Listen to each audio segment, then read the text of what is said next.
E eu estava dizendo aqui antes de você entrar, depois de você se apresentar um pouquinho, que a gente se conheceu no curso de Direito, né? Uhum. E você sempre tem algumas ideias mirabolantes. Eu acho que vale a pena as pessoas aí conhecerem um pouco das suas ideias um pouco malucas, um pouco centradas. Já saiu por várias áreas, né? E hoje ele é auditor do TCU, gente. Ele passou aí bem novinho, vai falar um pouco aí o que é que ele já fez nesse mundo de concurso. Mas depois que ele passou do TCU é que eu acho que é a parte interessante da história dele. Mas, Cleber, eu queria que você se apresentasse então, pessoal, falasse um pouco aí sobre sua formação, né? Onde é que você está hoje, onde é que você trabalha, como é que você chegou aí nesse cargo do TCU. E para começar, com qual idade você entrou lá? Eu me lembro que você era mais novinho, né? Ou eu entrei velho, sei lá. Eu entrei com 25. Eu fiz... Falando um pouco do meu background, né? Eu fiz... Meu primeiro curso de formação foi... Meu primeiro curso de graduação foi engenharia mecatrônica. À época, eu nunca tinha pensado em fazer concurso. Meus pais são funcionários do Banco do Brasil, né? Aposentados já. Mas assim, eu nunca tinha pensado. Escolhi o curso de engenharia por coisas que qualquer jovem escolhe, sem muita experiência, por afinidade de matéria só. É um negócio que é uma outra digressão que a gente poderia fazer até. Mas, daí, enquanto eu estava na minha graduação, eu estagiei, principalmente mercado financeiro, consultoria. E lá, no meu primeiro estágio, eu estava trabalhando numa corretora, e depois eu fui para a Bolsa, para a B3, fiquei mais um tempo. E lá o pessoal falou assim, cara, qual que é o seu anseio, né? Você quer ficar rico? Você quer ficar igual as pessoas lá? Tinha pessoas lá que tiravam 60 mil por mês, assim. Com corretagem. Ou você quer um trabalho mais tranquilo, qualidade de vida, sem essa loucura, porque o mercado é uma loucura, né? Eu falei assim, cara, eu acho que eu gostei disso que vocês descreveram aí, né? Eles falaram assim, cara, então para você é concurso do Banco Central. Eu falei, Banco Central a época, isso daí é em 2010, o salário devia estar em uns 12 mil, talvez, bruto. Daí aquilo lá ficou meio que na minha cabeça, mas eu ainda não estava pensando nisso, porque eu tinha muito interesse em fazer, à época, robôs de investimento, eu programava, né? Você Inclusive, tinha quantos anos nessa época? Eu tinha 20. 20 anos, Daí eu ainda tinha alguns sonhos, deixei de lado e fui para... Daí eu fui morar um tempo no Japão, fiquei 4 meses lá. Mudou algumas coisas na minha cabeça, inclusive do meu gosto pelo Brasil e tudo mais, né? Eu falei assim, realmente eu acho que a minha pegada vai ser me estabelecer aqui, que eu ainda tinha algumas ideias, alguns devaneios de morar fora, né? Eu falei assim, não, o negócio vai ser aqui mesmo. E eu tentei ir para a parte efetivamente para a parte que eles falam que é o do buy side, né, de investimentos. Fui para um fundo de investimento, fiquei pouco tempo, mas era programando também, robôs de investimento. Vi que depois eu fui para a Bolsa, trabalhava com modelo matemático de estimativa de preço de derivativos, achei que era um negócio extremamente específico. Assim, a chefe lá, a gerente, ela tinha pós-doc em física pelo MIT. E assim, um trabalho bem restrito mesmo. Eu falei assim, não, realmente é muito restrito, queria algo mais amplo. Daí eu fui para a parte de consultoria estratégica, e depois eu vi que e lá... você já era formado aí nessa época? Não, ainda não. Já era formado? Sim. Não, ainda não. Eu estava no último ano, E certo. daí eu vi que esse mundo, a parte de consultoria, era trabalhar muito, o pessoal ganhava bem, só que eu trabalhar muito, muito, muito mesmo. Então eu falei assim, não, cara, acho que realmente também não é para mim. E eu saí desse estágio que eu estava e falei assim, não, eu acho que eu vou começar a estudar para concurso mesmo. E só um parênteses, então quer dizer que no TCU não trabalha muito, muito, muito, muito, não? Ah, não se compara com o mercado privado. Não se compara, não tem como. A minha irmã tá, e a minha irmã, ela tá lá em São Paulo, 60, 70 horas é padrão, assim, de trabalho mesmo. Né? O TCU é um paraíso, gente. Tô só falando isso brincando, porque eu sei que Cleber trabalha no ritmo leve. A gente troca ideia lá, TCDF, acho que é muito mais canal, viu? Se a gente for fazer esse debate aqui, você sai perdendo. É um outro debate, é o primo pobre. É o primo pobre. Mas daí eu fui fazer. Daí eu falei assim, vou fazer o concurso do Banco Central, estudei um tempo. Daí eu passei para a segunda fase e falei assim, cara, realmente acho que esse mito de que precisa abdicar, bom, é o que o pessoal mais pensa, ou é o que eu pensava antes, né? Eu falei assim, cara, acho que dá pra estudar, dá pra passar, né? Me deu um ânimo. Daí eu comecei estudando para Receita, estudei uns 3 meses, isso daí é uma outra história bem interessante, tá? Mas eu estudei uns 3 meses bem intenso, aí eu já estava formado, eu só estudei mesmo. Teve mês que eu estudei 300 horas nesse coisa para Receita, uma média de 10 horas mesmo. E daí eu fiz tipo, acho que uns 70% da prova, assim, eu estava bem, no meu cadastro do ônibus da vaga eu estava em 30º. Só que eu não fiz o mínimo em direito administrativo. Foi um baque para mim, foi um super baque. Inclusive juntou um monte de gente comigo, querendo entrar na justiça, em cima de 2 questões especificamente. Eu fiquei com bastante medo, isso daí é até um bate-papo interessante depois, mas assim, eu fiquei com muito medo de sofrer represália, de entrar sub júdice, né? E daí eu fiquei muito na dúvida se eu entrava ou não entrava, resolvi não entrar. Meu pai também não estava com muita experiência, a gente ficou um pouco receoso, e eu falei assim, não, cara, continue estudando. Não entrei. Inclusive, fazendo parênteses aqui, só contando o final da história, eu vi que acho que 2 pessoas que iam entrar comigo ganharam e já estavam recebendo diária e estava em Rondônia, se não me engano, alguma coisa assim. Não sei se teve recurso, mas enfim, já estavam lá, né? E hoje eu vejo que é besteira. Hoje eu vejo que é bem besteira, podia ter entrado. Ainda bem que as coisas aconteceram como aconteceram, né? Eu senti um pouco o baque, parei de estudar um pouco. Mas depois eu comecei a estudar pro TCU, ouvi falar que era bom, de uma live do Alexandre Meirelles, na época. Eu ouvi falar que era bom e tinha um campo de atuação bem amplo. Eu estava querendo muito, à época, trabalhar com alguma coisa de economia, regulação, essas coisas. Me agradou, daí eu comecei a estudar e fiz um curso em 2015. Daí eu passei e desde então eu tô lá no TCU. E daí depois o pós-história é outra coisa, é outra... Vai ter muita coisa. Agora vamos pegar por pedaço aí, dessa sua fase aí da história. Esse estudo para a Receita Federal, né? Pelo que eu estou entendendo, foi o seu primeiro foco, foi isso? Foi. Tirando aquele primeiro do Banco Central, né? Mas o do Banco Central eu estudei por apostila do Vestcom. Assim, não sabia nada. Fui na banca, eu comprei uma apostila do Vestcom, comecei a ler, achei aquilo lá incrível. Daí depois do concurso, ou tipo, faltando 2 semanas que eu descobri a época dos PDFs de estratégia, né? Daí eu achei insano, falei assim, cara, ler esse negócio aqui, né?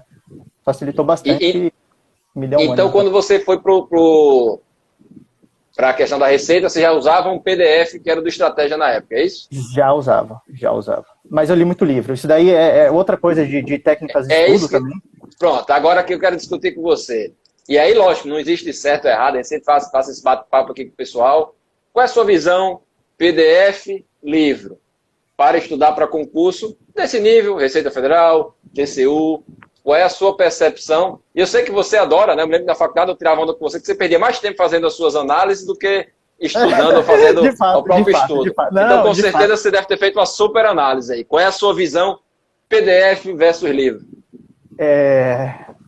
Assim, falando a história curta, eu acho que para grande parte dos concursos, e inclusive pelo que eu estava vendo, né?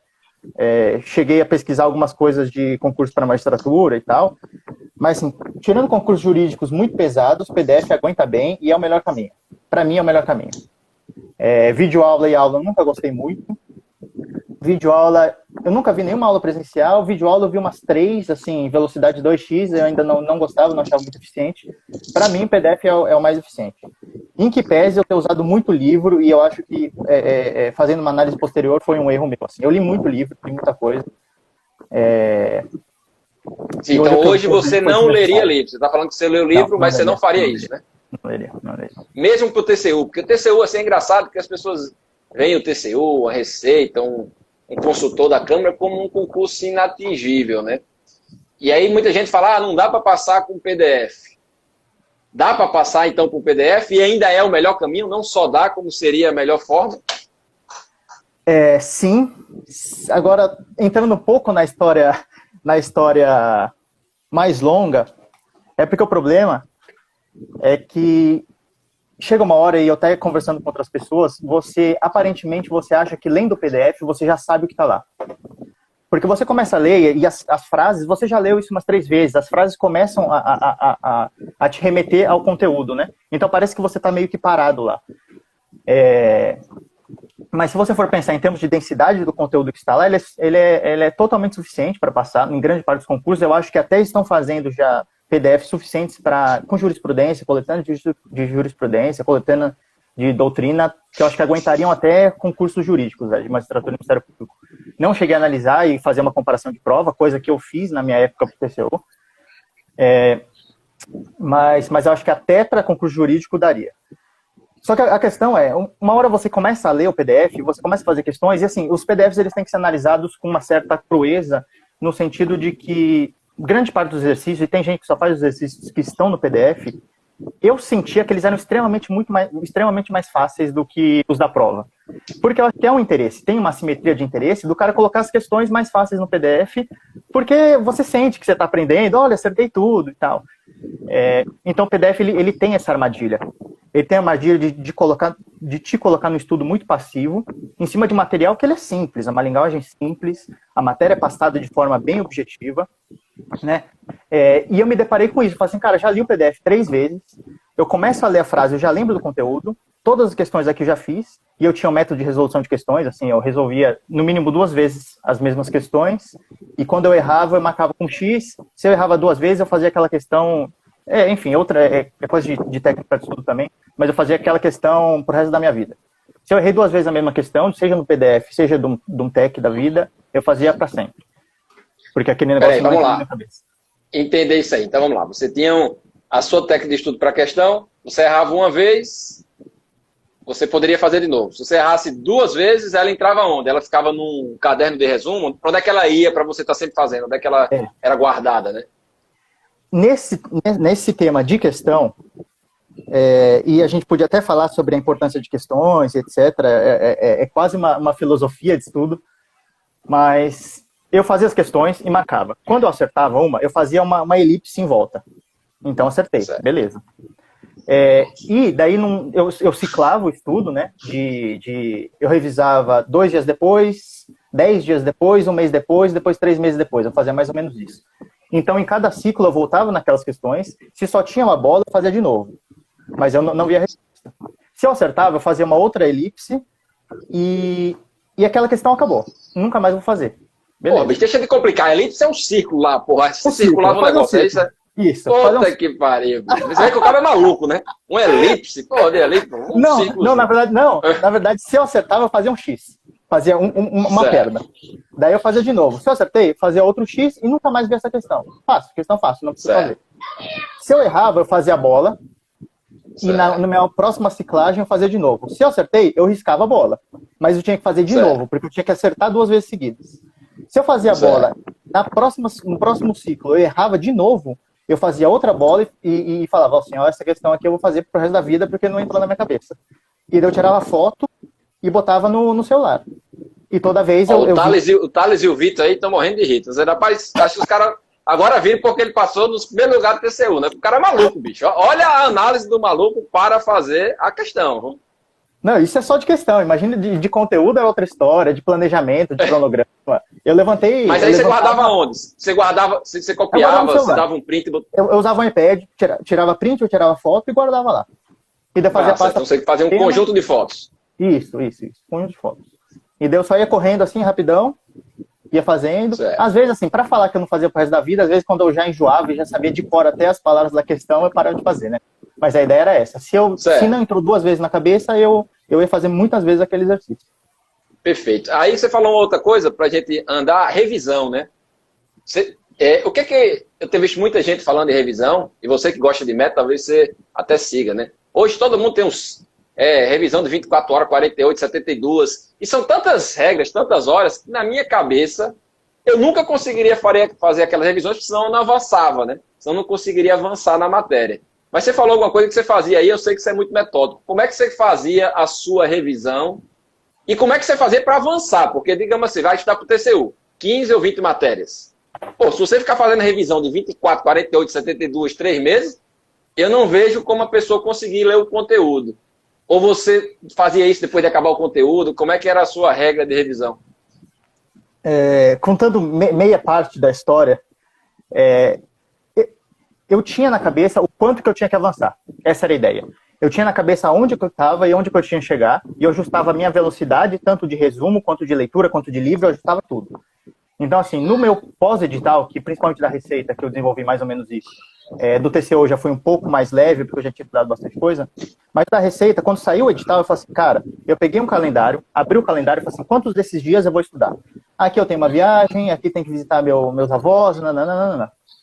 Então, eu vou estudar tantos dias, em cada dia eu vou estudar X horas, e eu levantei e falei assim, eu vou conseguir estudar 680 horas. Tá bom. Daí eu peguei e coloquei assim, principais matérias. Peguei as provas antigas e falei assim, de todas as questões, quanto era direito administrativo? 20 de 100? Então eu tenho que gastar proporcionalmente 20% do meu tempo em direito administrativo. E daí eu estimei lá. Só que algumas coisas eu já tinha estudado. Então eu coloquei conforme... Não, eu não tinha estudado nada nessa época. Então eu falei assim, eu tenho que estudar X horas de direito administrativo, Eu fazia a proporção de horas e falei assim, está ajustado. A minha proporção de horas para cada matéria está ajustada com a relevância em termos de questão da prova. Porque teve algumas vezes que eu falei assim, cara, eu vou estudar 10% de direito civil, mas caiu 3 questões de direito civil. Não, eu tenho que condensar direito civil em 3 a 5 horas no máximo.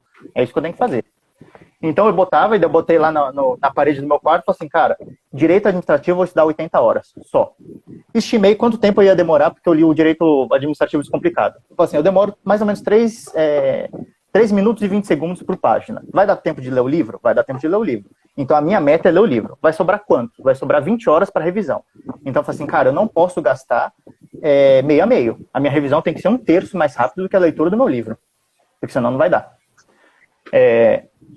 E daí eu fazia assim, e a cada hora, cada semana, eu fazia meu banco de horas e tirava. Das 80 de direito administrativo, eu já estudei 5, só 75. E eu ia fazer esse controle de horas e no final eu até que consegui. No dia da prova eu tinha zerado tudo que eu tinha que fazer, todas as minhas metas, e sob o pressuposto de que meu planejamento estava correto. Você tem que chegar com essa confiança. Se você chegar achando que podia ter estudado mais que um, mais que outro, porque é toda uma questão de estudo também, no longo prazo, de paz de espírito, né? Se você acha que você não está seguindo o caminho correto, ou que, devia ter estudado mais, putz, nossa, como eu sou burro, estudei menos isso. Fala assim, cara, aquele não era o seu plano. Pode não ter caído, pode não ter encaixado no seu plano. Mas... Mas aí você falou, ficou muito claro para mim esse seu planejamento. Mas cadê a revisão aí? Em algum momento você falou que você fazia uma revisão de 48, de 300, como é que você encaixava ela? Da revisão, eu sempre fazia revisões... O pessoal fala muito, na minha época, eu falava 24 horas, uma semana, um mês, né? Eu confiava um pouco mais na minha retenção, ainda mais que eu estava imerso ali no estudo, eu fazia 2 dias, 10 dias e um mês. E daí depois desse um mês, era mês e depois só 3 meses depois. Como que eu fazia? Mas vamos lá, 2 dias, né? Mas como é que você faz? Sei lá, você tinha 80 horas para direito administrativo e tinha só 10 horas para sua revisão de direito administrativo. Quanto é que você estudava nesses 2 dias? Como é que você estudava? Como é que você fazia isso encaixar, né? Então, eu nunca tive um planejamento muito rígido do dia. Eu acho que algumas pessoas precisam, né, fazer aquela parte de ciclo, que eu acho bonito. Falar assim, cara, vamos ciclar minha semana de tal forma que cada vez que eu estudo uma semana, eu estou avançando proporcionalmente em cada matéria. Eu estudava mais ou menos o que eu estava com vontade. E quanto tempo eu estava com vontade. Mas o que eu fazia? Eu lia assim, eu vou estudar direito administrativo, vou pegar da página tal até a página tal. E começava a estudar. Estudava, lia, grifava o livro e tal. Isso daí, essa questão de grifa é outra história também, que eu acho que já não é tão boa. Mas eu lia, grifava o livro e tal. Cansei, parei de estudar? Tudo bem. Eu li de que página? Da de 57 a 77. Li 20 páginas. Daí eu ia eu pendurei um papel lá no meu armário e falei assim, DADM 5 é igual a página 57 a página 77.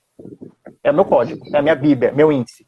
E daí eu imprimi várias páginas de calendários e colei nas outras paredes do armário, nas outras portas do armário, e eu ia dia a dia. Que dia é hoje? Hoje é dia 21, então no dia 23 eu vou revisar DADM 4. Se eu revisei no dia 23, 10 dias depois, no dia 2 do mês seguinte, eu escrevo lá DADM 4. E depois de um mês, eu escrevo lá DADM 4. Então, eu acabava uma matéria, acabava de estudar alguma coisa, eu já ia no meu calendário e já anotava. Então, o meu dia, ele tinha vários códigos. DADM 4, DConst 2, Const 1... Fabiano aí tá doido, tá dizendo, rapaz, Jesus, pelo amor de Deus, me salva. O pessoal tá perguntando a formação dele. Ele é engenheiro mecatrônico, né? Sei lá, engenheiro de alguma coisa robótica. Mecatrônico. E daí, o que acontecia? Eu acordava e lia. Que dia é hoje? Hoje é dia 21, o que eu tenho que revisar? DADM4. O que é DADM4? Ah, DADM4 é Direito Administrativo da página 57 e 77. E eu abria e falava assim, tem que revisar isso. E como que era a minha revisão? Eu lia meus grifos. Tal, fazia mais algumas anotações e acabou. O meu método é esse. Hoje eu já não acho tão eficiente. Refleti muito. Mas peraí, só uma coisa do seu método que você falou. Aí você vai botar, né? Sei lá, daqui a 2 dias você tem direito administrativo. Mas isso vai chocar com um mês, sei lá, de direito constitucional do mês para trás. Vai chegar um dia que você vai ter mais revisão do que avanço, não? Como é que você... Essa que é a minha preocupação maior dessas regras que se vão colocando. Por mais maluco que seja a sua regra, mas ela vai chegar num dia que eu acho que você vai ficar empilhando ali, né? Eu vou ter o D4 de administrativo, o D5. Aí, como é que você fazia isso? Então, eu tinha um controle consciente de que eu tinha que fazer mais rápido. A minha bateria de exercícios, eu pegava o tema e eu dividia já em 3.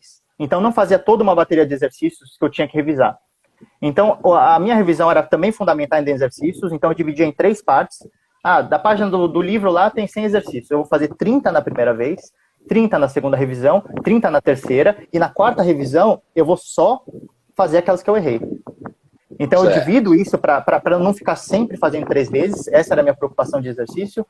Mas a técnica principal do livro, mas eu só recomendo isso para quem ou tem uma memória já boa, ou está imerso no estudo, porque ele é uma retenção mais de curto prazo. Mas o que eu fazia?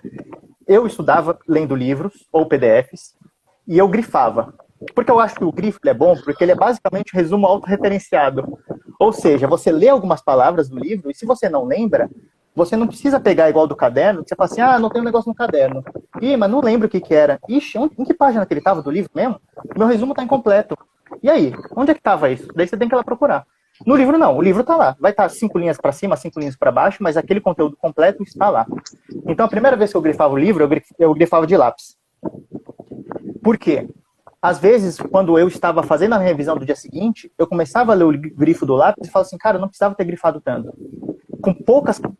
Com menos palavras, eu conseguia lembrar o mesmo conteúdo. E eu pegava e grifava de caneta. E o meu grifo de caneta, ele já era menor do que o meu grifo de lápis. Na minha segunda revisão, eu falei assim, cara, eu não precisava ter grifado tanto de caneta. Se eu grifar só essas 5 palavras, eu vou ler essas 5 palavras e vou lembrar do que ele está falando. E daí eu pegava embaixo do grifo de caneta, eu grifava de marca-texto amarelo. Então, meu grifo, ele virava assim, tipo, destaques amarelos, largados meio que no livro, mas eram palavras que quando eu ia lendo, eu já ia lembrando o conteúdo. Então, essa força, essa tendência de eu resumir o meu grifo nessas 3 ondas, fazia com que a minha revisão, às vezes, eu lia a página, assim, página que eu demorava 3 minutos, eu lia em 5 segundos. Eu lia algumas palavras e já falava assim, lembrei o que era, próximo. Lia algumas palavras e falava assim, tá, lembrei o que era, próximo. Então, o que eu demorava 3 minutos, e é mais ou menos o que o pessoal fala, né? Você tem que reduzir em 1/3 a cada revisão. Então, a minha primeira revisão era 1 minuto. Isso aí que você falou, eu nunca tinha visto ninguém fazer. Você ir fazendo a revisão. Porque normalmente você grifa com uma cor e fica com aquela cor, né? Eu vejo muita gente usando, uma cor é para ler, uma cor é para não sei o quê.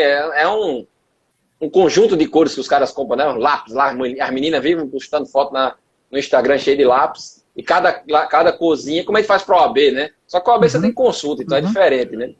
Mas, assim, isso que você fez eu achei interessante, que você vai reduzindo, né? Você vai ali de lá... Você é forçado a reduzir. Você é forçado a reduzir. Porque, assim, eu sou forçado a grifar de caneta porque eu estava grifando de lápis. Quando eu começava a grifar igual de lápis, eu falava assim, não, tá errado isso, cara. Agora, isso para o material impresso, né? Para o material online, aí dá para a pessoa fazer também, né? A pessoa criaria marcações diferentes ali também, né? Eu acho que hoje, cada vez menos, as pessoas imprimem menos, né? Eu acho que cada vez menos a impressão é algo presente. Mas bom, gente, é que eu tô dizendo, o pessoal tá ficando maluco aí, o Thales, essa papagaiada danada, esse cara deve ser aqui no Nordeste. Mas a técnica do japonês funciona. O japonês é cheio das teorias. E aí, japonês, eu me lembro que na faculdade também você tinha essa mania, né? Você fazia lá umas músicas, uns negócios para decorar as coisas, sei lá como é que era. Você usava isso também no seu estudo? Não.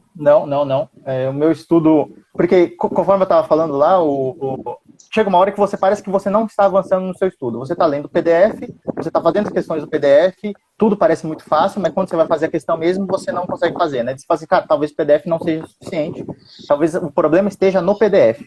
E era isso que eu pensei à época. Qual foi a minha escolha? A minha escolha foi, tem que ler livro. Se eu estou lendo PDF, eu começo a ler o PDF, já sei do que ele está falando, e mesmo assim eu não estou sabendo questão, eu preciso me aprofundar. E eu imaginava que o aprofundamento, né, que eu acho que o estudo ele é horizontal e vertical, o aprofundamento ele ia aumentar minha retenção.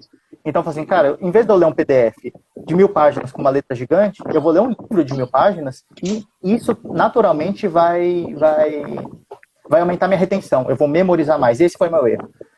Hoje eu vejo que não é assim. E assim, eu acertei algumas questões muito no chute mesmo, no palpite, né? Hoje, e quando a gente se conheceu, eu já estava num método de estudo um pouco mais elaborado, hoje eu vejo que o mais importante é a retenção. O mais importante é a retenção, e não é lendo livros mais complexos, mais profundos, que você vai naturalmente aumentar a sua retenção. Então, hoje, o que eu diria, dica bem simples, é pegar um PDF, um material sucinto, confiar no professor, seja qual for o que você escolheu, e decorar o PDF. Decorar o PDF e as principais leis, né?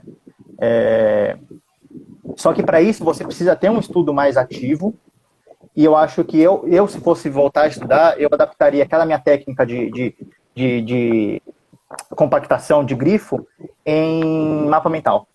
Eu acho que era isso que eu faria.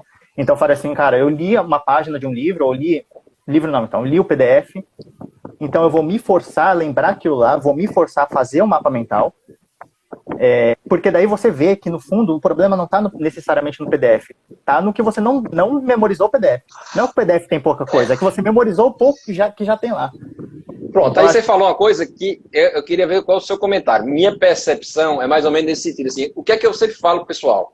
Como é que eu passei nos concursos? Eu passei, talvez, não pelo que eu sabia, mas pelo que os outros não sabem. Eu sempre estudei para o PDF. E você sabe lá, eu cheguei até conselheiro substituto. Passei em primeiro lugar para conselheiro substituto. E sempre for falar com algumas pessoas, os caras vão dizer, não, conselheiro substituto só passa o gênio. O cara tem que estudar por livros, por doutrina. E, na verdade, até para esse concurso, e é aí que eu acho que a grande maioria, eu nunca fiz concurso para magistratura, mas eu diria que um PDF bem aprendido para magistratura garante a sua aprovação. E aí eu queria sua opinião, ou para magistratura, para os concursos de uma forma geral. Você acredita que, na verdade, para passar, eu tenho que acertar, é o simples, é o médio, e não preciso me preocupar tanto com essa questão profunda, ou não, eu ainda preciso realmente de saber demais, de ser um especialista em constitucional, ou sou um generalista na grande maioria das coisas? Não, eu concordo plenamente. Eu acho que você passa fazendo a sua obrigação, né? Você não passa fazendo excepcional, acertando uma questão excepcional. Isso daí é até algo que eu achei interessante, porque eu não sei se é ainda assim, não sei como é que estão os fóruns, mas na época eu frequentava os fóruns e via o pessoal discutindo umas questões doutrinárias que eu falava assim, meu Deus, do que eles estão falando, velho? Esses caras são bons demais. E daí no final, ninguém, de fato, assim, teve um... Ninguém passou, né? Daí no final ninguém passou. Mas eu acredito que algumas pessoas elas fazem isso porque o estudo ele fica muito maçante. Esse estudo, e eu caí um pouco nessa armadilha também. Você lê o livro, parece que você está andando para frente, é um estudo mais passivo de ler, né? Você lê algumas questões doutrinárias interessantes, é muito mais chato, é muito mais emocionante do que você se obrigar a decorar alguma coisa. Decorar é chato, né? Então, acho que algumas pessoas elas caem nisso daí, porque dá uma motivação, parece que você está avançando. Eu imagino a alegria das pessoas entrando lá no fórum e falando assim, meu Deus, estou discutindo doutrina, e não sei o quê, como eu sou bom e tal. É uma armadilha do estudo, um estudo maçante, um estudo que é de longo prazo. Eu entendo, e as pessoas têm que ter essa consciência, né? De que é fazendo a obrigação, acertando o que você tem que acertar, acertando as questões mais fáceis, algumas você vai errar mesmo. E por isso que o PDF ele condensa bem essa curva ABC de importância, né? Isso que você falou aí da facilidade, né? E aí quando eu falo PDF, eu falo videoaula, tudo, mas assim, eu fiz uma live esses dias com um professor e ele dizia que tem um colega dele que passou para auditor, se não me engano, de Mato Grosso, auditor fiscal, e só estudou para o videoaula. Eu vou até procurar esse cara para fazer uma live com ele. assim, para mim, videoaula é um estudo tão passivo e ele me dá essa percepção muito mais do que me dá um PDF. O PDF tem um esforço. Mas numa videoaula, tudo é fácil. Numa videoaula, você está assistindo a primeira aula difícil e diz, porra, que negócio fácil. Dentro administrativo, que é uma historinha, não tem quem tenha dúvida. O difícil é na hora da prova você lembrar, né? E aí, qual é a sua percepção de videoaula? Você falou aí que parece que você não gosta muito, usava lá na velocidade acelerada. Você acredita que dá para um cara passar com videoaula? Somente, né? Eu acho que sim. Hoje eu mudei bastante sim nesses anos. Eu acho que sim, porque a questão também não é só Porque se você pegar o concurso de magistratura, que eu estava pensando, fala assim, não dá, porque você tem que saber coisas muito específicas e cai umas doutrinas muito bizarras mesmo. Você fala assim, não, então eu tenho que ler um livro. Eu tenho que ler muita coisa, porque são coisas profundas. Mas no final, imagine que a gente pega assim, coisas extremamente profundas, porém extremamente comuns de serem cobradas. O profundo vira básico. A doutrina do cara, do alemão, de fato, assim, filosoficamente ele é profundo, ele é complexo. Só que cai tanto que ele vira o básico. Você saber a doutrina alemã, isso vai estar no PDF. Essa doutrina do cara X que você acha, não, se o professor for bom e condensar bem, vai estar no PDF. Então a questão é, de fato, você fazer uma análise e procurar bons materiais e confiar naqueles materiais, e eu acho que até para magistratura essas coisas funcionam. E transportando isso para videoaula, mesma coisa. Talvez não seja tão eficiente, porque ele é muito passivo, mas assim, para quem tem essa consciência e vai se dispor a anotar, a fazer um resumo, a fazer um mapinha, a olhar lá na lei, eu acho que é um material também que hoje eu acredito ser válido. Tanto é que tem muito curso de videoaula para magistratura e Ministério Público, né? MEG está vindo forte, tem os outros lá que eu esqueci o nome e tal. Então, eles muito improvável que eles estejam errados. A questão é só que você tem que fazer um estudo mais ativo, anotar, né? Mas eu acho que dá certo. É isso que eu acho. Eu imagino, só falando aí com a aula do Marcel, dá para aprender. Eu não acredito que você faça só videoaula. Você pode aprender na videoaula, mas você vai ter que fazer questão, você vai ter que fazer prova, você vai ter que ter alguma coisa ativa. Porque eu não consigo enxergar, e eu não conheço ninguém que tenha passado, tem essa figura que eu vou procurar, mas eu acho que ele vai dizer exatamente isso. Não, mas eu li a lei. Não, mas eu fazia questão. Então, quer dizer, você tem uma complementação ativa, né? E aí você pega, por exemplo, a questão de fazer uma discursiva, né? E aí, hoje é a matéria que eu estou à frente, a questão discursiva, mas eu queria fazer uma pergunta. Você começou lá no começo falando a questão da distribuição das matérias. Hoje, muitas provas, a gente tem ali discursiva valendo 30%, valendo 50% da nota total do concurso. Você indicaria, então, já que você é o cara matemático ali que divide tudo, que a pessoa gaste 50% do tempo fazendo discursiva ou treinando discursiva? Eu sempre achei, e realmente a época do meu estudo, que se você soubesse a matéria, você ia bem na discursiva, né? E então eu fiz um curso de discursiva com correção, mas eu nunca gostei, sempre fui meio preguiçoso, assim. Inclusive no vestibular eu nunca fiz curso de redação, nem nada, não fiz. Eu cheguei a fazer alguns cursos com correção, mas eu focava muito na matéria, né? Em aprender a matéria. Só que na hora, e a primeira prova discursiva que eu fiz... eu fiz do Banco Central também. Mas a que eu levei mais a sério foi a do TCU. E eu vi que tem uns macetinhos. Tem uns macetinhos, dá pra você treinar, fazer treinar como escrever, como estruturar a redação. Eu acho que não. Então, só que a questão não é 50% de cada matéria, só porque ele é 50%. E essa é mais ou menos a minha mesma opinião sobre questões de múltipla escolha. Você precisa reservar tempo para discursiva, mas como se ela fosse uma matéria em si, universal, que é técnica de escrita, técnica discursiva. Então não é que você vai estudar metade de direito administrativo e fazer metade de questões discursivas de direito administrativo. Fazer um décimo do tempo de direito civil é para discursivas de direito civil. Não, você separa um tempo para uma matéria chamada técnicas de elaboração de questões discursivas. E daí você vai e vai treinar como que você vai estruturar, como que você vai fazer, se você vai fazer rascunho ou não. Essa era uma dúvida que eu tinha. No final não fazia, mas assim, como que você vai estruturar um mapa mental, como que você vai fazer um esqueleto de uma redação. Então isso acaba reduzindo bastante o tempo que de fato você necessariamente precisa gastar, né? Porque Mas aí, digamos que a sua prova, a discursiva vale 50%. O cara vai botar no ciclo dele lá 50% do tempo para a técnica discursiva, para fazer discursiva, ou aí tem que ter um ajuste? Tem que ter, acho que tem que ter um ajuste. Na minha época não era tanto, e eu também não dei tanta importância assim. Tanto é que eu perdi posições na discursiva e tudo mais. Mas eu acho que tem que ser feito um ajuste, porque no final, eu não acho que seja um negócio. Eu acho que é extremamente treinável, mas também não é um negócio que você tem que treinar. Assim, que exige muito, muito, muito, muito treino mesmo.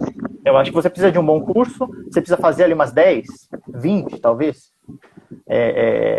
Mas não é um negócio que realmente varia muito de concurso para concurso, de matéria para matéria. E eu imagino que a técnica ela é bem universal, né? Então a sua distribuição não é por pontuação também, não. Quando você faz lá a sua montagem do ciclo... Não faria. Faria por matéria. Você deixaria ela como uma situação diferenciada. Eu deixaria. Certo. E é isso que eu falo para os alunos, assim, apesar de eu dar aula discursiva, né, eu digo, ó, você tem que dar uma importância, porque tem muita gente também que não treina nada, né? E aí o cara chega, como você disse, você não sabe estruturar, você faz... Tem gente que adora escrever e vai fazer lá como um Saramago, faz um parágrafo de 30 linhas, fica ruim de corrigir. São coisas que você tem que treinar. E você levar a questão da cabecinha para o papel é diferente de você marcar um X, né? Quando eu fui fazer minha primeira prova oral, eu sempre conto isso aqui, o pessoal deve estar cansado já. Eu fui conversar com um colega meu e ele tinha feito a prova para procurador da República, tinha passado a maior nota da prova oral. Eu fui conversar com ele e disse, Lucas, como é que você faz? Ele disse, como qualquer outra coisa, é treino. E aí a gente ali num bar, ele falou, mas faça o seguinte, me fala aí sobre água. E eu não consegui desenvolver um raciocínio sobre água, porque faltava treino. É como assim, fale sobre, sei lá, os princípios do auto administrativo, uma coisa mais básica que você trabalha todo dia. Se você não estiver colocando aquilo no papel, muitas vezes a informação não chega, não é que você não sabe, né? E aí tem que ter talvez um treino para fazer esse bypass, né? Levar o que está ali na cabeça para o papel. Agora, mudando de sintonia, você falou uma coisa que eu achei bem interessante. A questão da paz de espírito, né? Você falou, no final das contas, talvez uma das coisas que mais importa é essa paz de espírito. Eu tenho alguns alunos que acompanham de coach, né? E eu sempre digo, ó, faça a sua parte. Isso para mim fez muita diferença, assim. Eu nunca cheguei numa prova pensando que, eu não deveria ter ido para aquela festa, eu não deveria ter feito aquela viagem, eu não deveria ter parado aquele momento para ver um filme. Então, assim, eu dei o meu máximo. Isso não quer dizer que eu não fui para uma festa, não fui para uma viagem. Mas, assim, muito esporadicamente, pegando exceções.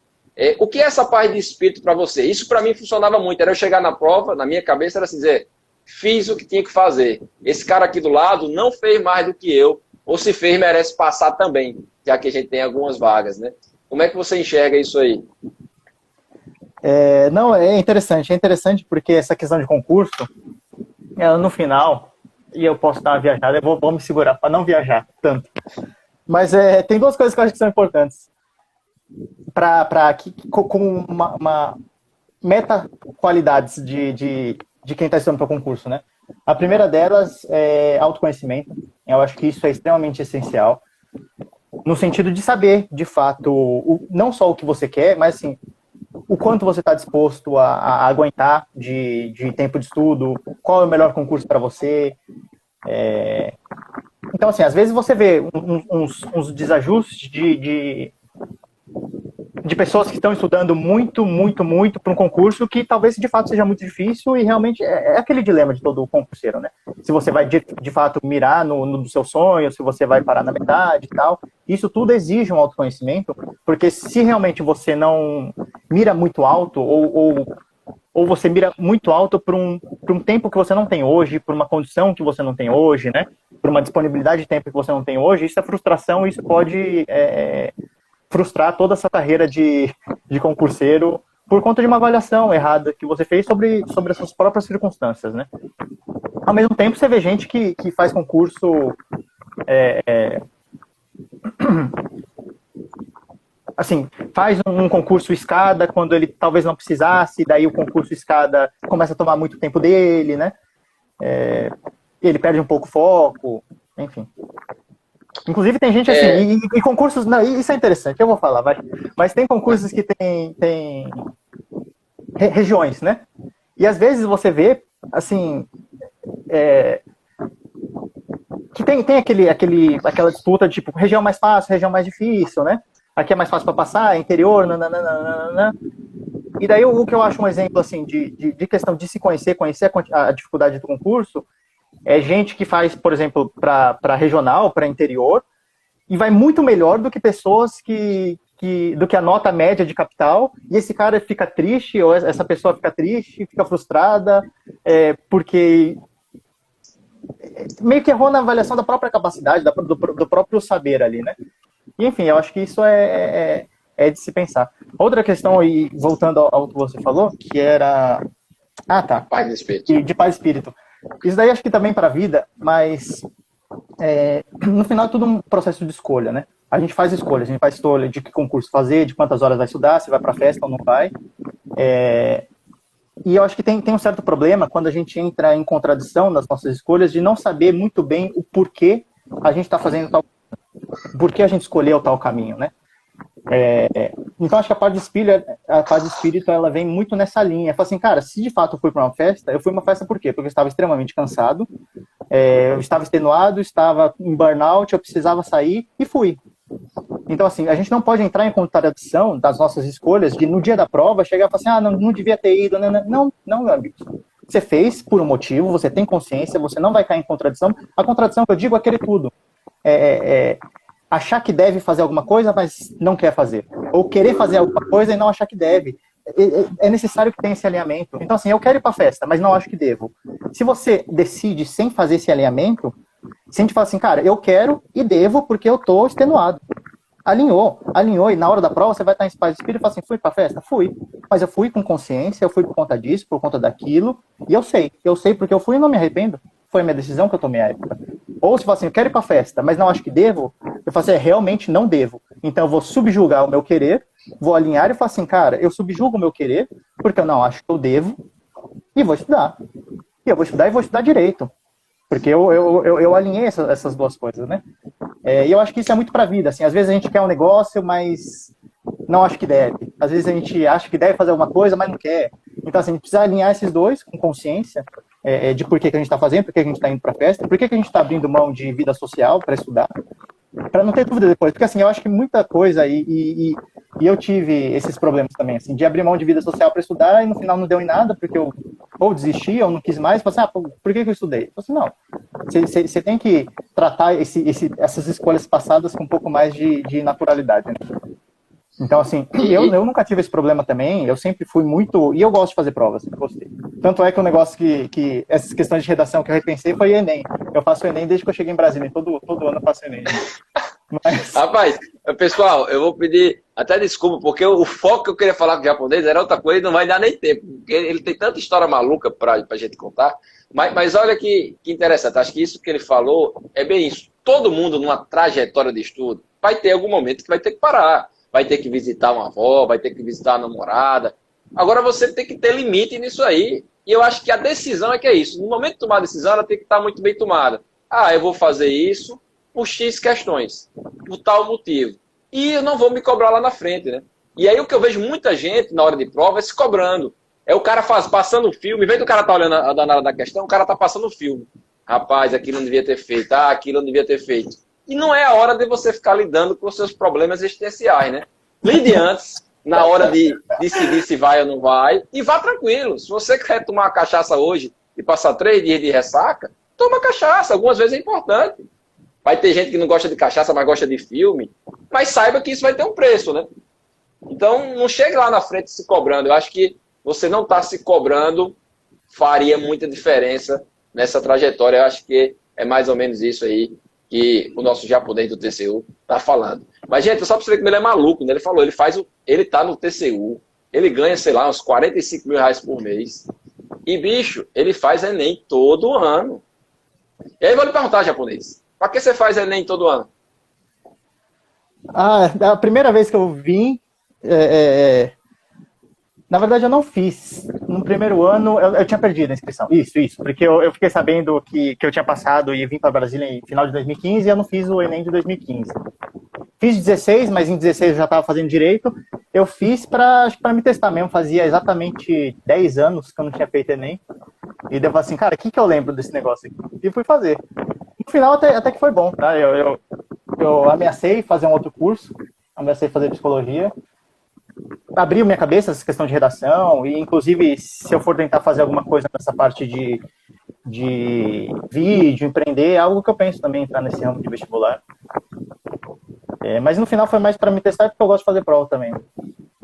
E aí, vamos lá, falando em prova, para que você foi fazer direito? Me diga aí, para que você resolveu? E a gente, quem não conhece, a gente se encontrou no curso de direito, né? Acho que aí tem muito disso. Eu também sou engenheiro de computação, ele é lá da mecatrônica, mas a maioria dos engenheiros terminam fazendo direito em algum momento, não sei por quê. E no ramo público ainda mais, né? Mas me diga aí, por que você foi fazer direito? Em que direito vai ser útil aí? É útil hoje e vai ser útil no seu futuro? Acho que para essa questão tem uma resposta mais pragmática e tem uma resposta mais profunda. A pragmática foi, eu gostei do serviço público, me agrada a própria concepção dele e tudo mais. A magistratura é algo que eu acho que é uma experiência enriquecedora também, como experiência de vida e tudo mais. E eu falei assim, cara, para continuar no serviço público, para pegar as carreiras mais, assim, de fato, idealizadas e valorizadas e tudo mais, precisa ter direito, então vamos fazer direito. Vamos fazer direito o mais rápido possível. Por isso que eu nem pensei que eu tô aqui em Brasília, né? Nem pensei em fazer o UNB, porque eu achei que ia demorar muito. Mas a ideia, o lado mais pragmático era isso, continuar fazendo concurso. O lado mais profundo, falando bem sucintamente, eu acho que no fundo direito é uma matéria, é o curso que eu mais gostaria de fazer. Eu acho que a gente recebe muita informação passivamente no ensino médio, a gente toma decisões de carreira com drivers muito, que eu acho errados, assim, tipo, eu gosto de matemática, vai fazer engenharia. Odeio matemática, não vou fazer engenharia. A gente não vê tudo que há por trás da profissão, de um ofício, de um estilo de vida que aquele ofício te possibilita, né? Que a minha ideia, eu acho que a gente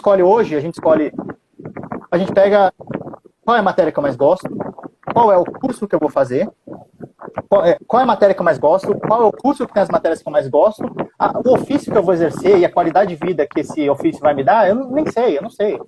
Eu nem sabia que era o mercado de engenharia à época, não me interessa. Hoje eu acho que a questão é o contrário, né? Eu falo assim, cara, qual que é o... E foi mais ou menos por isso que eu pensei em direito também, né? E por que eu acho que eu deveria ter feito direito. Eu pensei assim, qual que é o estilo de vida que eu gosto?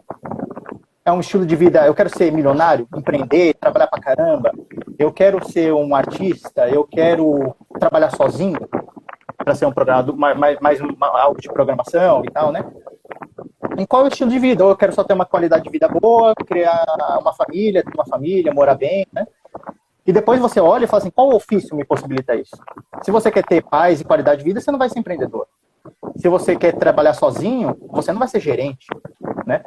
Qual é o ofício? E se eu quiser trabalhar sozinho, muito provavelmente eu vou fazer programação do que fazer direito ou do que fazer administração, né? Então eu escolho a minha qualidade de vida, qual é o estilo de vida que eu quero, vejo qual ofício me possibilita esse estilo de vida, depois eu vou ver que curso que me abre portas para esse ofício. E as matérias é uma questão super lateral, assim, tanto faz a matéria, né? Então hoje eu acho que eu devia ter feito direito, por tudo isso, por toda essa cadeia. Eu acho que o serviço público é um estilo de vida que me apetece mais, o ofício dessa dialética, dessa discussão processual, de falar, que eu gosto de falar, e vocês estão vendo que eu gosto de falar, mas falo muito mais que engenheiro, né? Hoje eu vejo, devia ter feito direito. Escolhi engenharia por questão de matéria, eu era bom em matemática física e fiz, né? Foi um erro. Então, digamos, foi um resgate de algo que você conseguiu compreender mais na frente. Então, assim, foi para você... Foi. Se voltasse no passado, você teria feito direito, né? Teria feito. Ó, o pessoal falando que se fosse para o marketing digital, você ia estar bem. Ó. Ele pensa, rapaz, ele é empreendedor, ele tem 1001 facetas, né? Porque a gente está só na fase do direito aqui, né? Aí vamos lá, a gente já está chegando no finalzinho. Só dizer, doutor Kleber, a gente só tem 1 hora, só falta 8 minutos. Mas eu queria só passar aí rapidinho para a gente ver. Depois que você foi para o TCU, né? E é engraçado assim, o TCU é o sonho, o suprassumo para muitas pessoas, é um órgão top, sem dúvida. Mas você chegou lá, você é um cara novo, hoje tem aí 30 anos, né? Se não me engano. Uhum. Sim, e está tentando fazer 1001 concursos, né? Você fez concurso para juiz, para procurador, para tabelião. Eu sei que da época da faculdade para cá você já fez 1001 concursos. Para que isso, né? O TCU não é o bastante? O que é que a gente... Por que eu preciso sair do TCU, né? O que é que o TCU... O pessoal está pedindo para falar um pouco aí da experiência do TCU. Então, dentro dessa história, por que o TCU não lhe dá as condições ideais? Ou não, era um devaneio mais maluco desse que você já teve aí milhões e chegou à conclusão que o TCU é um bom lugar para ficar aí por mais alguns dias? Contando de trás para frente, hoje a minha ideia é de que é um bom lugar para ficar sim. Devo dar uma acalmada aí nessa ânsia, mas como você falou, fiz para tabelião. Acho que fiz o pessoal quer que você fale do... Então, peraí, o pessoal está querendo que você fale do TCU. Fala mais do TCU aí. Foca no seu TCU. Eu acho, e na minha opinião, é um dos melhores órgãos para trabalhar.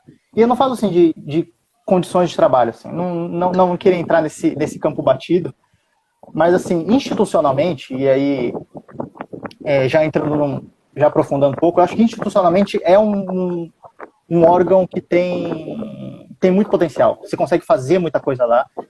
Tematicamente é extremamente amplo. Você consegue trabalhar com tudo, com qualquer tema que você quiser. A única coisa que mais me pega é a questão da autonomia mesmo, né? Então, por isso que os que eu estava pensando, que era mais magistratura, Ministério Público e cartório, tabelião, era pela autonomia. É algo que me é caro, essa questão de liberdade, de poder fazer as coisas no meu tempo, decidir e planejar como eu acho melhor, né? Que pode ser errado também, claro. Então, para mim, o principal é a questão da autonomia, tanto funcional quanto administrativo. Mas, assim, cara, o órgão, assim, para quem não tem formação em direito e não quer nada muito específico na parte de economia, que é agências reguladoras, eu acho que é um dos melhores, assim, se não o melhor, de fato, né? E mesmo nessa questão de quem quer agência reguladora, né, por exemplo, assim, mesmo que você gosta, eu acho que, a não ser que seja uma paixão, e era isso que eu fui lá atrás, fui empreendedor, tive empresa, né, com 30 anos, a idade que você está hoje, há 25 anos no TCU, eu resolvi fechar tudo e fui para o serviço público. E o meu medo era o serviço público separado, o serviço público não ter o que fazer, o serviço público... E a minha percepção é que não. Na verdade, por exemplo, eu gosto da área de gestão. Gestão todo órgão tem. E aí um cara pode dizer, não, eu gosto da área de regulação. O TCU faz alguma coisa de regulação, não fazendo a regulação, mas ele vai avaliar, ele vai... Então, muitas vezes a gente começa por um caminho, é como um aluno lá na escola, né? O cara, vou fazer engenharia porque eu sou bom de matemática. Mas no fundo, talvez fosse melhor ganhar ali 5, 10 mil reais a mais, ter um recesso maior, trabalhar um turno corrido, ou ter um teletrabalho mais institucionalizado, e trabalhar na regulação sobre outra ótica, né? E eu vejo que muitas vezes a gente, quando está começando ali no concurso, não consegue ver esse todo. Qual é a sua opinião? Mesmo assim, você acha que não, valeria a pena uma agência, ou você faria a regulação dentro do TCU? Não, é um dilema. Essa questão de fazer o que gosta, né? Eu acho que muitas pessoas não encaram com a objetividade necessária, né? Fazer o que gosta é o quê? Você faria alguma outra coisa recebendo a mesma coisa que você recebe hoje? Se você falar que sim, então, de fato, gosta, pero não muito, né? Gosta mais ou menos. Então, eu acho que esse embate assim, de fazer o que gosta com questão salarial e condição de trabalho é um negócio sensível, mas acho que é preciso encarar realmente, como você falou, com objetividade, e falar assim, cara, você não prefere trabalhar com isso daqui, que é um pouquinho diferente, mas você vai ganhar 10 mil a mais? É isso, é botar no papel. Não é só fazer o que gosta. Eu sou meio contra, tá? Eu sou meio pragmático nesse ponto. Eu sou meio contra essa questão de necessariamente fazer o que gosta. Eu acho que poucas pessoas realmente gostam tanto de algo que conseguem fazer dinheiro disso, ou são tão boas em alguma coisa que naturalmente dá dinheiro, né? Eu não tenho nada que eu gosto de fazer que me dê dinheiro. Então, trabalhar mesmo. Mas, a questão do TCU é porque é auditoria. E, de fato, quem tiver interessado, principalmente na parte de concursos, é se inteirar do que é um auditor. O que é um auditor? E eu não posso falar publicamente tão mal, mas a figura do auditor ele não faz, né? Ele verifica se os outros estão fazendo. Às vezes é um pouco frustrante o fato de você não conseguir fazer, de você não conseguir tomar decisão. É um ambiente no qual você geralmente não vai saber tanto quanto o cara. É um ambiente perigoso, em que você tem o poder da caneta, mas você não tem o conhecimento técnico pleno do negócio, do que está pegando lá. Então pode gerar alguma certa frustração. Então, se você comparar a agência reguladora com o nosso trabalho lá, de fato, a agência reguladora vai, conversa com o cara, faz as suas análises, tem um poder mais tete a tete, né, na área de negócio, e a gente meio que pega lá o que eles estão fazendo e repassa em termos muito mais procedimentais do que de execução. Então, quem quiser saber mais, assim mesmo, não focar no TCU, não focar no órgão, não focar nas matérias do que ele faz, mas o que é auditoria. Porque o setor público, grande parte dele é auditoria, né? Então, é interessante saber qual é o lado positivo e negativo do auditor e qual a distância em que ele está da execução. E eu acho que talvez, e aí com isso aqui eu vou encerrar e deixar você falar suas últimas palavras aí, pessoal, porque sabe outro dia a gente faz outra live, mas eu acho que tem que ver também o risco de você estar na outra ponta, né? Eu acho que um órgão de controle lhe dá pelo menos uma paz de espírito, uma tranquilidade, e você ser pedra. Eu falo assim, ó, pessoal, vocês aí sempre foram pedra, o cara passa ali com 20 anos e vira auditor, e vai dar canetada num cara que está ralando ali no executivo, tentando fazer uma coisa funcionar, com milhares de leis que não funcionam, né? Então, ainda é mais tranquilo. Se você não pensar em nada, você diz, não, pelo menos aqui os caras vão me atingir menos, é mais difícil de eu lá na frente ter um problema. Mas, pessoal, tá chegando aí o Instagram aqui, você que usa o Instagram, a gente só tem 60 minutos. Ó, o Luiz pedindo aí uma outra live, a gente vai fazer outra live com certeza para contar mais ideias malucas dele. Tem milhares, porque não deu tempo. Eu quero agradecer a sua participação aí. Acho que foi bem interessante, bem dinâmico. A live vai ficar gravada, vai ficar aqui no Instagram, vai ficar no YouTube.